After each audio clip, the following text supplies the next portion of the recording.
Good morning everyone. कैसे हैं आप सभी? आई होप सभी बहुत अच्छे होंगे। Today is 8th of February 2023 और डे जो वो आज है वेंसडे। तो ये जो वो सेकंड पार्ट होगा। फर्स्ट पार्ट में हमने जो वो चैप्टर नंबर 8 जो कि है ट्रिग्नोमेट्री और चैप्टर नंबर 9 जो कि है सम एप्लीकेशन ऑफ ट्रिग्नोमेट्री।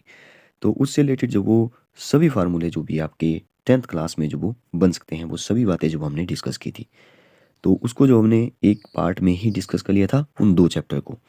तो ये जो वो सेकंड पार्ट होगा जिसमें हम सर्कल के बारे में डिस्कस करेंगे। मैं सोच रहा हूँ कि इसमें जो वो सर्कल आ जाए जो आपका नेक्स्ट चैप्टर है चैप्टर नंबर 11 कंस्ट्रक्शन, उसमें तो ज़्यादा कुछ है नहीं, वो आपको पढ़ना पड़ेगा। उसमें कोई फार्मूला तो ऐसा स्पेशल है नहीं। कंस्ट्रक्शन आपको जो वो खुद पढ़नी पड़ेगी। आपको पता होना चाहिए कि लाइन सेगमेंट क्या होता है, रे क्या होती है, लाइन क्या होती है, टेंजेंट्स क्या होते हैं, वो आपको पता होना चाहिए। चैप्टर नंबर 11 में ज़्यादा कुछ नहीं है, तो इसी पार्ट में जो मैंने सोचा कि चैप्टर नंबर 12 को भी कवर कर लेते हैं थोड़ा सा। तो चैप्टर नंबर 12 वेरी इंपॉर्टेंट है, जो कि है मेरे ख्याल से एरिया रिलेटेड टू सर्कल। तो उसमें जो वो सर्कल का एरिया, सेक्टर के बारे में डिस्कस करेंगे, ठीक है, सेगमेंट के बारे में डिस्कस करेंगे, कुछ प्लेन फिगर के बारे में डिस्कस करेंगे। बाकी एक नेक्स्ट जो वो टॉपिक, नेक्स्ट जो वो चैप्टर है हमारा चैप्टर नंबर 13 जो है सरफेस एरिया एंड वॉल्यूम्स। तो हमने जो वो एक सीरीज स्टार्ट की है जिसमें जब हम लोग लगभग आधा सिलेबस चैप्टर नंबर 8 से लेकर के लास्ट चैप्टर है मेरे ख्याल से आपका 15, ठीक है, 15 प्रोबेबिलिटी है मेरे ख्याल से। तो चैप्टर 8 से 15 तक के जितने भी फार्मूले हैं, ठीक है, उनको जो वो पार्ट बाई पार्ट जो वो डिस्कस करने की कोशिश करेंगे। अब ये सेकंड पार्ट होगा, 2-3 चैप्टर हम यहाँ पे डिस्कस कर लेंगे। मतलब कि कुछ फार्मूले, कुछ इंपॉर्टेंट पॉइंट्स जो कि आपको डायरेक्ट जो वो पूछे जा सकते हैं, कुछ ऐसे फैक्ट्स जो आपको स्कूलों में नहीं पढ़ाए जाते हैं, ठीक है, एनसीईआरटी में जो लिखे हैं लेकिन स्कूलों में जो वो डिटेल में नहीं पढ़ाया जाता है, तो उसको जो हम लोग यहाँ पे भी डिस्कस करेंगे, ठीक है। कुछ इंटरेस्टिंग फैक्ट्स जो वो आपको जानने को मिलेंगे। तो इस वीडियो में जो हम लोग क्या क्या डिस्कस करने वाले हैं वो देख लेते हैं पहले, ठीक है। अगर आपने पिछले वाला पार्ट नहीं देखा था उसमें हमने ट्रिग्नोमेट्री के जितने भी 10th क्लास में जो वो फॉर्मूले बन सकते हैं वो सभी बातें जो हमने डिस्कस कर ली थी, ठीक है। तो इसमें हम सर्कल के बारे में डिस्कस करेंगे, सेकेंड लाइन के बारे में डिस्कस करेंगे, ठीक है। बहुत सारे फैक्ट डिस्कस करेंगे कि ये जो पाई है वो जो वो कैसे बना, ठीक है।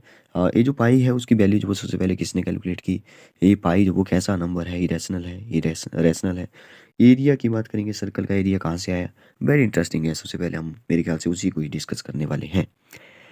सबसे पहले उसी को डिस्कस करते हैं। मुझे काफ़ी इंटरेस्टिंग जो वो ये टॉपिक लगता है कि एरिया ऑफ सर्कल कैसे जो वो निकला, ठीक है, काफ़ी इंटरेस्टिंग है। आपने कभी सोचा कि सर्कल है, इसका एरिया का फार्मूला आप सभी को पता है पाई आर स्क्वायर। क्या आपने कभी सोचा कि पाई आर स्क्वायर कहाँ से बना? ठीक है, नहीं सोचा होगा।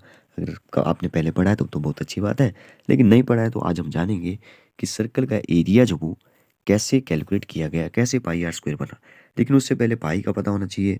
लेकिन उससे पहले एक और जो वो टॉपिक है जो कि मतलब कि 2 पाई आर जो सरकमफ्रेंस है इसका, वो भी पता होना चाहिए। तो मेरे ख्याल से पहले से ही शुरुआत करते हैं, क्योंकि लास्ट से शुरुआत करेंगे तो आपको काफ़ी बातें जो वो और नहीं पता होगी, तो वो जानते हैं पहले, ठीक है। स्टार्ट करते हैं। इस वीडियो को जो वो सिर्फ 10th क्लास वाले ही नहीं देख सकते हैं, 10th क्लास वाले तो ज़रूर देखें जिसका भी एग्ज़ाम है, ठीक है, जिसके भी सिलेबस में जो वो सर्कल के बारे में है वो देखें। सर्कल एक ऐसा जो वो टॉपिक है जिससे रिलेटेड जो वो बहुत सारे एग्ज़ाम में जो वो क्वेश्चन बनते हैं। कॉम्पिटिटिव एग्ज़ाम हो गया, एंट्रेंस एग्ज़ाम हो गया, तो किसी का ऐसा एग्ज़ाम है जिसमें सर्कल पूछ जाता है, मैथ्स पूछ जाता है, 10th क्लास तक का जो मैथ्स पूछ जाता है। अगर ऐसा है तो भी आप इस वीडियो को देख सकते हैं, ठीक है। स्टार्ट करते हैं। सबसे पहले देखिए, मैं कुछ और कलर से वाइट ठीक रहेगा मेरे ख्याल से। यस, देखिए, सबसे पहले जो वो सर्कल का तो आपको पता ही है। सर्कल जो वो एक ऐसा प्लेन फिगर है, ठीक है, जिसकी जो वो जैसे आपने सुना होगा कंपास, कंपास से जो वो हम सर्कल लगाते हैं। इसकी खास बात ये है कि सेंटर से जो वो बाउंड्री पर कोई भी पॉइंट ले लें, ठीक है, बाउंड्री पर कोई भी पॉइंट ले लें, सेंटर से जो वो डिस्टेंस बराबर रहेगी और इसी डिस्टेंस को जो हम लोग रेडियस बोलते हैं। इतना आप सभी को पता होगा, ठीक है। अगर मैं जो इसी रेडियस को जो वो ऐसे पूरी लाइन बना दूं, ठीक है, मतलब कि बाउंड्री पर 2 पॉइंट, लेकिन वो लाइन जो वो सेंटर से होती हुई जाए, तो उसको जब हम लोग क्या नाम देते हैं, उसको हम डायमीटर बोल देते हैं। तो आप बोलेंगे कि रेडियस का डबल हो गया डायमीटर। यस। तो अगर हमारे पास डायमीटर जो वो मान लो 7 दिया है, तो रेडियस कितना हो जाएगा, 3.5 हो जाएगा, क्योंकि आधा होता है। अगर हमारे पास रेडियस जो वो 4 दिया है तो डायमीटर कितना हो जाएगा, 8 हो जाएगा। यूनिट आप लगा लो, ठीक है, तो ये आपको सभी को पहले पता होना चाहिए। इसका मतलब सीधा सा ये हुआ कि ये रेडियस जो अगर आर है तो डायमीटर जो वो 2r हो जाएगा, क्योंकि ये तो डबल हो रहा है। ठीक है, तो ये आपको पता होना चाहिए। सबसे पहला पॉइंट यहाँ पे लिखा है non intersecting line. Non intersecting line क्या होती है? देखिए, सर्कल की बात कर रहे हैं तो सर्कल में जो वो नॉन इंटरसेक्टिंग का मतलब है ऐसी लाइन जो सर्कल से इंटरसेक्ट ना करे, तो वो जो वो बाहर से जाएगी, इसको जो वो नॉन इंटरसेक्टिंग लाइन बोलते हैं। पहले आपको लाइन के बारे में पता होना चाहिए। लाइन जो वो एक स्ट्रेट जो वो एक लाइन होती है जिसके कोई एंड पॉइंट नहीं होते हैं, वो इस साइड भी जाएगी इस साइड भी जाएगी। No end point, line has no end point. ठीक है, एक लाइन सेगमेंट होता है जो जो वो लाइन से ही जो वो काट करके मैंने बना लिया। मान लो ये लाइन थी, लेकिन अब लाइन को जो वो भूल जाइए, यहाँ से मैंने इसको काट करके यहाँ से निकाल दिया एक सेगमेंट इसका। ठीक है, तो ये लाइन सेगमेंट है। अब आप बोलेंगे कि ये भी जा सकता है, नहीं ये नहीं जा सकता। इसके दो एंड पॉइंट है, एक ये एंड पॉइंट है, एक ये एंड पॉइंट है, ए और बी। तो इसको डिनोट करेंगे ए बी, और इसके ऊपर जो वैसे बार लगा देंगे, लेकिन बार जो वो ऐसा कि लाइन सेगमेंट जैसा। ठीक है, क्योंकि अगर लाइन को जो वो शो करना हो तो ए बी, इसके ऊपर जो वो लाइन, तो ऐसे जो वो हम एरो लगाते हैं। तो लाइन को शो करने का तरीका हो गया, ये जो वो लाइन सेगमेंट को शो करने का तरीका हो गया। एक होता है रे। तो रे जो वो रे का एक एंड पॉइंट होता है, ये एंड पॉइंट नहीं बोल सकते मेरे ख्याल से, इसको ऑरिजिन बोलेंगे। यहाँ से ऑरिजिन हो रहा है।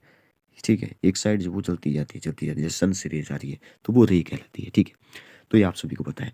तो इसने बोला नॉन इंटरसेक्टिंग मतलब कि जो इंटरसेक्ट नहीं कर रही है ऐसी लाइन। तो ये जो वो नॉन इंटरसेक्टिंग लाइन है जो सर्कल को इंटरसेक्ट नहीं कर रही है। ठीक है, एक होती है secant line, very important. Secant line, secant line ऐसी लाइन होती है जो सर्कल से इंटरसेक्ट करते हुए निकल जाए, निकल गई बीच में से, और इसने जो वो सर्कल को दो पॉइंटों पर काटा। देखिए, जो सर्कल को दो पॉइंट्स पर काटे, सर्कल के अंदर घुस जाए और दूसरी तरफ निकल जाए, उस लाइन को बोलते हैं सिकेंट लाइन। याद रखिए, सिकेंट लाइन, इसका यूज आगे होने वाला है आपके चैप्टर में। एक होती है टेंजेंट लाइन, वेरी इंपॉर्टेंट। अब एक लाइन जो वो कुछ ऐसी कि वो जो वो एक पॉइंट से होती हुई निकले। ठीक है, मतलब कि सर्कल के सरफेस जो बाउंड्री है इसकी ना, उसके सिर्फ एक पॉइंट से निकलती हुई आगे चली जाए। ठीक है, टच होकर के, इसको बोलते हैं पॉइंट ऑफ कॉन्टैक्ट। इसको बोलते हैं पॉइंट ऑफ कॉन्टैक्ट। तो ऐसे निकल करके जो वो आगे चली गई, इसको जो टेंजेंट लाइन बोलते हैं। ठीक है, इससे रिलेटेड जो वो और भी बहुत सारे फैक्ट्स जो वो यहाँ पे लिखे हैं, जैसे कि जो आपके एग्जाम में डायरेक्ट बनेंगे। देखिए, tangent is a line that intersect the circle along one point. याद रखिए, एक पॉइंट पर, that is called point of contact. Direct कुछ पूछा जाने वाला क्वेश्चन है। नेक्स्ट जो वो कुछ नोट लिखा है, there is only one tangent at a point. आप जो वो एक पॉइंट पर एक टेंजेंट ही बना सकते हैं, सबसे इंपॉर्टेंट बात। नेक्स्ट है tangent to a circle is a special case of secant line. Secant line को ही हम लोग देख रहे थे, ये लाइन है, ये नॉन इंटरसेक्टिंग। फिर जो वो लाइन बीच में से चली गई सिकेंड लाइन, लेकिन सिकेंड लाइन जो वो दो पॉइंट पर काटती है, जबकि जो टेंजेंट है ना, वो एक पॉइंट पर ही काटेगा बाहर। ठीक है, बाउंड्री को, सरकमफ्रेंस को। तो two point end point its corresponding chord coincide. फिर से पढ़ते हैं क्या लिखा है। The tangent to a circle is a special case of the secant when the two end point of its corresponding chord coincide. देखिए, सिकेंड लाइन की बात हो रही है। सिकेंड लाइन ऐसे जाएगी, और सिकेंड लाइन में जो वो कॉर्ड को समझा, अच्छा कॉर्ड मैं बताना भूल गया, लिखना भूल गया यहाँ पे, मैं ऐसे ही बता देता हूँ। देखिए, सेकेंड लाइन जो वो ऐसी है जो आगे जा रही है, जिसका एंड पॉइंट नहीं है। लेकिन कॉर्ड जो वो एक ऐसी लाइन होती है ना, जो बीच में से, मतलब सर्कल की बाउंड्री पर जो वो कोई भी दो पॉइंट को मिला दो, वो जो वो कॉर्ड कहलाएगा। तो जो वो कॉर्ड है, तो आप बोलेंगे कॉर्ड जो वो सेंटर से भी वो जा सकता है, इसको तो हम डायमीटर बोलते हैं। तो तभी तो एक पॉइंट जो वो यहाँ से पूछा जाएगा कि diameter is the longest chord in the circle, on the circle. ठीक है, डायमीटर जो वो सबसे बड़ा कॉर्ड होता है। ठीक है, ये कॉर्ड कहलाता है, CHORD।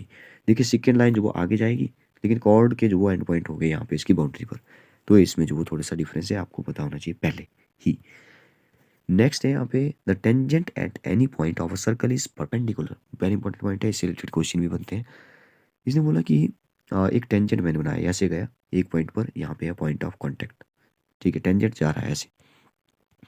तो इसने बोला कि अगर मैं इसको जो वो सेंटर से मिला दूँ, तो यहाँ पे 90 डिग्री बनेगा। वेरी इंपॉर्टेंट पॉइंट, 90 डिग्री बनेगा। एक और पॉइंट जो वो आगे लिखा है कि इस 90 डिग्री जो बन रहा है, इसी को ही हम लोग जो वो कभी कभी नॉर्मल बोल देते हैं। ठीक है, तो यहाँ पे आगे लिखा होगा, कहीं पे मैंने लिखा था, the line containing the radius through the point of contact is also sometime called normal to the circle at the point. Next है, a circle can have two parallel tangent at most. Very important point है, इसको समझिए। एक tangent मैंने ये बनाया, इसके पहले जो वो सिर्फ एक ही टेंजेंट हो सकता है जो कि इसके बिल्कुल सामने होगा ऐसे टेंजेंट, ठीक है। तो एट मोस्ट जो वो ये हो रहा है कि दो ही टेंजेंट जो वो हो सकते हैं। वेरी इंपॉर्टेंट पॉइंट है, सीधा एग्जाम में पूछा जाएगा। Next, the length of tangent drawn from external point to a circle are equal. ये जो वो एक प्रूव करने के लिए भी आपको आ सकता है, तो इसको समझिए।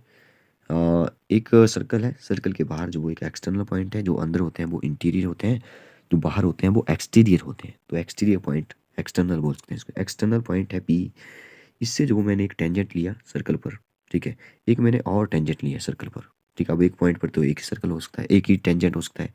पॉइंट ऑफ कांटेक्ट यहाँ पे है इसका, और एक पॉइंट ऑफ कांटेक्ट यहाँ पे। एक ही पॉइंट पर काटेगा उसी को टेंजेंट बोलेंगे, दो पॉइंट पर काटेगा वो सेकंड लाइन हो जाती है। अब इंटरेस्टिंग बात इसने ये बोली कि आपकी यहाँ से पी से, इसको मैंने ए नाम दे दिया, पॉइंट ऑफ कांटेक्ट को इसको मैंने बी नाम दे दिया। पी से ए तक की जो डिस्टेंस है ए वाली, ए जो वो इक्वल होगी पी से बी तक की डिस्टेंस, मतलब कि P A equal to P B होगा। वेरी इंपॉर्टेंट पॉइंट है, P A equal to P B होगा, ठीक है। मतलब कि बाहर वाले किसी पॉइंट से सर्कल पर जो वो टेंजेंट लगा दो, पॉइंट ऑफ कांटेक्ट से उस बाहर एक्सटीरियर पॉइंट तक की जो डिस्टेंस है वो जो वो हमेशा इक्वल रहेगी, दोनों की इक्वल रहेगी, ठीक है, जैसे कि यहाँ पे भी मैंने लिखा है। नेक्स्ट है वेरी इंटरेस्टिंग पॉइंट, पाई की वैल्यू कैसे निकाली गई। देखिए सर्कल था, इन्होंने बोला कि सर्कल का जो सरकमफ्रेंस है, सर्कल का जो सरकमफ्रेंस है अगर उसको हम जो वो डायमीटर से डिवाइड करें तो पाई की वैल्यू निकलेगी, ठीक है। तो ऐसा ही इसने किया भी है। देखिए सर्कमफ्रेंस को डिवाइड कर दिया डायमीटर से, रेडियस जो वो यहाँ पे आर हमने मान लिया, डायमीटर जो वो 2r जिसकी हमने बात कर ली थी पहले। सर्कमफ्रेंस या पेरीमीटर ऑफ सर्कल बोल सकते हैं, लेकिन पेरीमीटर इसमें नहीं बोलते हैं वैसे, इसका स्पेशल नाम जो वो सर्कमफ्रेंस है। सर्कल में सर्कमफ्रेंस, बाकी सभी में पेरीमीटर बोल दो। पेरीमीटर क्या होता है, पेरीमीटर होता है length of the boundary, length of the boundary is called perimeter. तो इसने बोला कि सर्कमफ्रेंस जब यहाँ से निकालेंगे तो ये जो डायमीटर है ना नीचे डिवाइड हो रहा है, पाई के साथ मल्टीप्लाई हो जाएगा।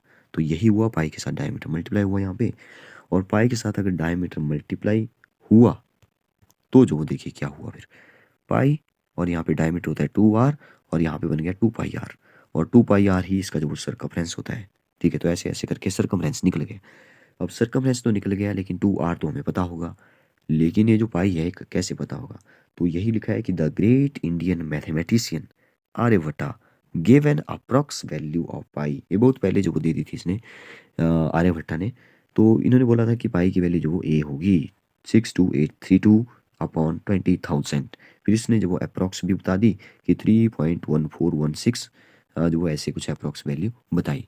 हालांकि इसकी वैल्यू जो वो फिर रामानुजन जो हमारे इंडियन मैथमेटिशियन रहे 1887 से 1920 तक, इन्होंने जो वो कैलकुलेट की फिर मिलियन प्लेसेस तक इसकी वैल्यू, मिलियन प्लेसेस तक, बहुत आगे तक, डेसिमल के आगे तक, कई हजारों मिलियंस प्लेसेस तक जो इन्होंने काउंट की, कैलकुलेट की इसकी वैल्यू। फिर जो वो इन्होंने एक वैल्यू निकाली, एक इसकी अप्रॉक्स वैल्यू नहीं है, एक इसकी मैं थोड़ी सी वैल्यू आपको डेसिमल में आगे तक बताता हूँ, 3.14159265। ये जो वो इसकी ऐसे चल रही है, आगे आगे चलेगी मिलियन प्लेसेस तक, ठीक है। ये चलती रहेगी, खत्म नहीं होगी। तभी तो इसको जो बोला जाता है कि ये जो वो इसका जो डेसिमल एक्सपेंशन है वो जो वो नॉन टर्मिनेटिंग है, नॉन रिपीटिंग है, क्योंकि ये जो वो कैसा नंबर है, इरेशनल नंबर है, तभी इसको जो वो इरेशनल नंबर बोला जाता है, ठीक है। यहाँ से आपने जाना होगा कि इसको इरेशनल नंबर क्यों बोला जाता है, जबकि पाई की वैल्यू जो वो आप पढ़ते हैं कि बाई बटा 7 होती है, और बाई बटा 7 इसका मतलब है कि ये पी अपॉन क्यू की फॉर्म में है, और पी अपॉन क्यू की फॉर्म में होता है तो Q is not equal to 0 होता है, तब जो वो आपको पता है कि इसको जो वो इरेशनल नंबर बोलते हैं। अगर ये इरेशनल नंबर के जैसे है तो इसको जो वो इरेशनल क्यों बोला जाता है, क्योंकि ये जो वो पाई बटा 7 जो वो हमने जो वो सिर्फ कैलकुलेट फॉर प्रैक्टिस पर्पज़ के लिए जो वो इसको बाई बटा 7 बोल दिया था, जबकि इसकी वैल्यू जो वो ए चल रही है 3.14159265 चल रही है। ये मैं एग्जैक्ट बता रहा हूँ, ऐसे चल रही है आगे तक। जबकि आपको आप जब 22/7 को जो वो डिवाइड करेंगे 7 से 22 को, तो जो वो कुछ और ही आएगा 1.1, ठीक है, कुछ और आएगा 159265 ऐसे नहीं आएगा, कुछ और आएगा, और आगे जा करके मेरे ख्याल से रिपीट भी होने लगेगी थोड़ी सी। जबकि इसकी जो एग्जैक्ट वैल्यू है वो रिपीट नहीं होती है कभी भी। तो रामानुजन ने कैलकुलेट की थी मिलियन प्लेसेस तक। फिर जो वो यहाँ पे देखिए pi is a irrational number, वो मैंने बता दिया।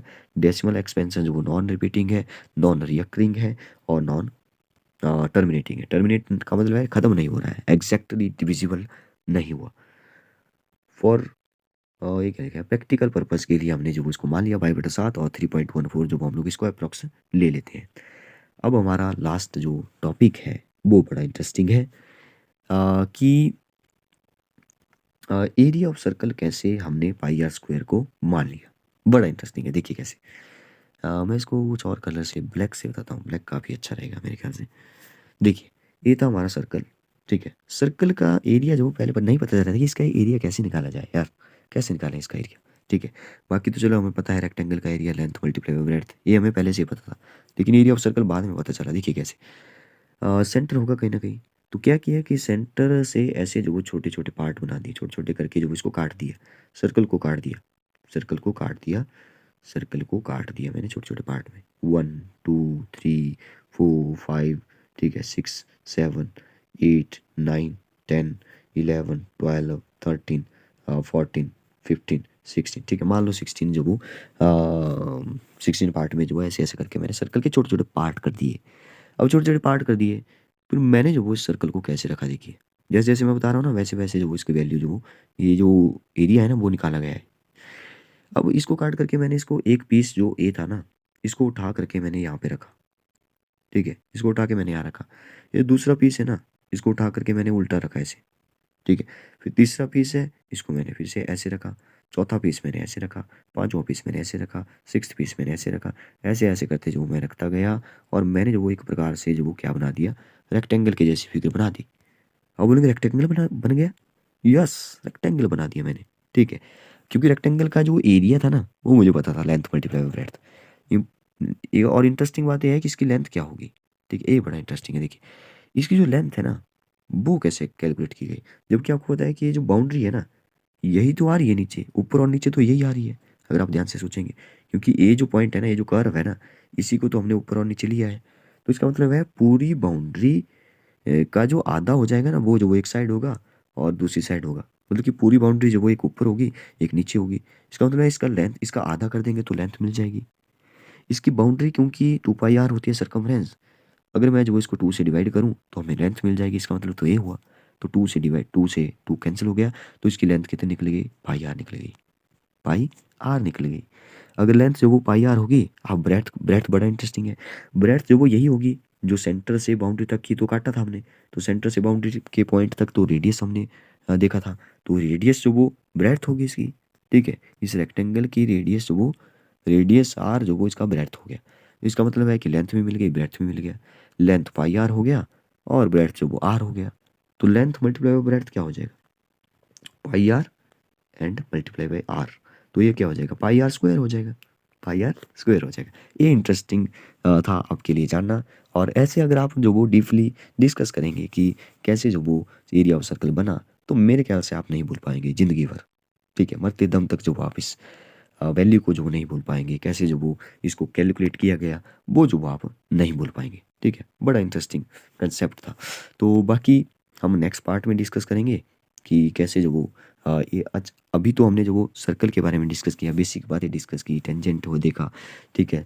अभी हम लाइन सेगमेंट देखा। तो बहुत सारे एरिया रिलेटेड जो वो फॉर्मूले हैं, जैसे कि आप जो आगे पढ़ेंगे कि एरिया ऑफ सेक्टर, ठीक है, ये सेक्टर ही है, देखिए बीच में ये जो हम काट रहे हैं ना, ए वाला, ये इसको जो सेक्टर ही बोलते हैं, ये जो मैंने ब्लैक से किया।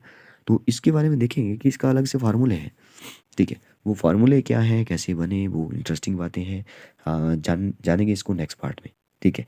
तो तब तक जो वो आप बताइए कि ये वीडियो जो वो आपको कैसी लगी। सेकंड पार्ट है, फर्स्ट और सेकंड जो वो आपको एक साथ इसके डिस्क्रिप्शन में या उसके डिस्क्रिप्शन में जो वो इसके लिंक जो वो मैं डाल दूंगा, या अलग से प्लेलिस्ट में जो वो formula of 10th class syllabus ऐसे जो करके मैं कुछ प्लेलिस्ट बना करके जो वो इसको अपलोड करूँगा, ऐड कर दूंगा, ठीक है। आप वहाँ पे जा करके देख सकते हैं।